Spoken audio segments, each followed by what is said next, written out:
Hello everyone, myself Vignesh Anand. In this video, we are going to see the basic single line diagram of a medium voltage or a low voltage system. Normally, the single line diagram comprises of the overview of your plant or a substation or even uh, a distribution board or anything. Now, in here, we are going to see the AC distribution, which means uh, a, a 33 kV supply, which is going to be stepped down into 11 kV, and then that will be goes to your bus bar, and then it will goes to your feeder. So now the main thing is that equipment used for this overviews, which means the CT and then CVTs and then breaker and then the isolator HH, what and all the equipment used, and then the namings of each feeder, and also if any trips or inter trips have been given, that's also been mentioned in your diagram itself. So basically, the SLD will consist of all these things. First of all, the diagrammatic representation, which means the symbols will be given in your SLD, and as per the symbols we can easily able to identify the equipment also.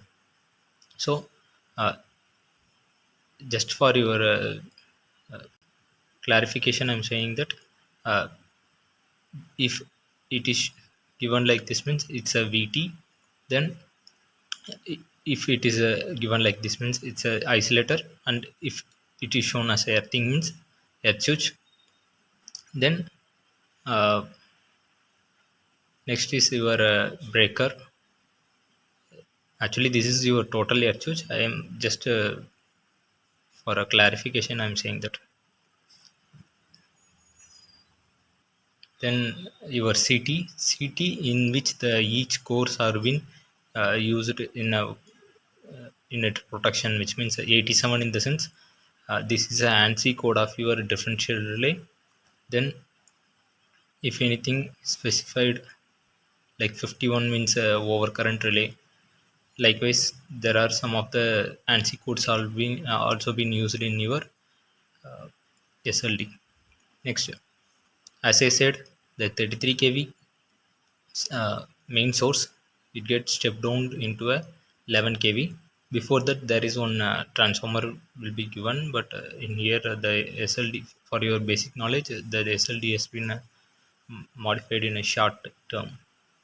So after coming step down into from your transformer, it goes to your CT, then it will moves on to your breaker, then feeds to your bus bar system.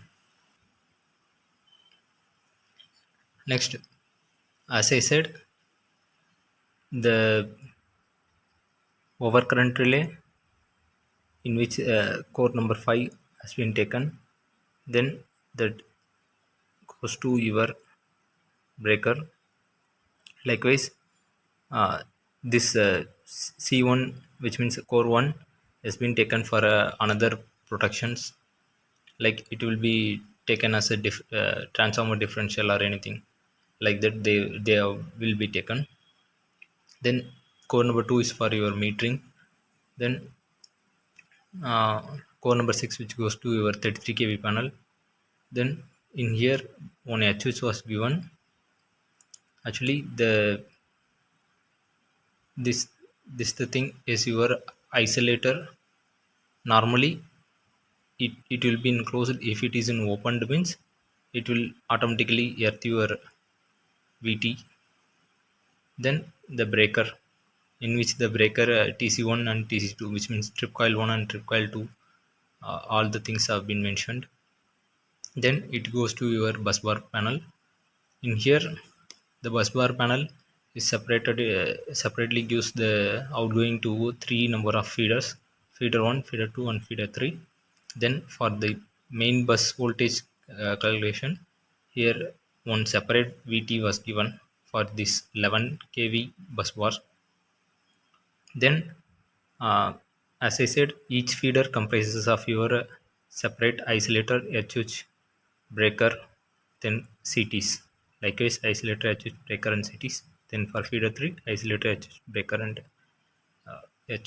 CTs.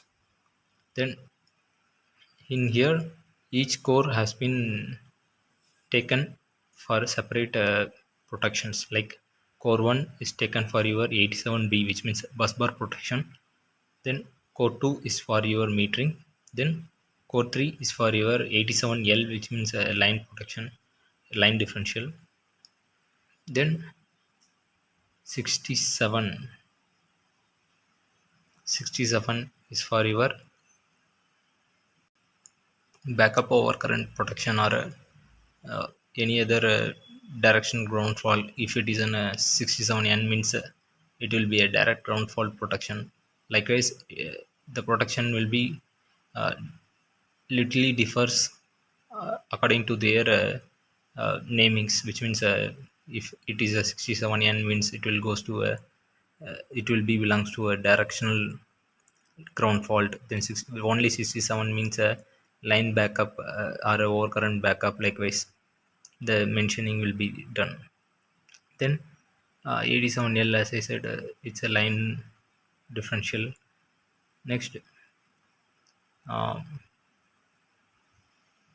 so these and all the basics of your medium voltage or a uh, low voltage system, which means this medium voltage will further goes to your low voltage system, like having on step down transformer which converts a 11 kV to your 415 volt auxiliary supply.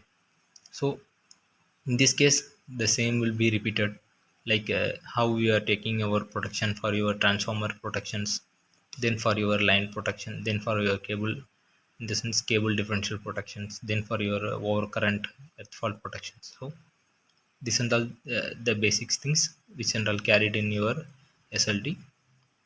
According to this SLD, the further commissioning and also the production will be taken. If possible, we can further update as per our view also. Hope you have enjoyed these videos. I think so. Next video we will further see other one SLD. Thanks everyone. Have a good day. Share your knowledge and gain your knowledge. Nandri Vanakkam.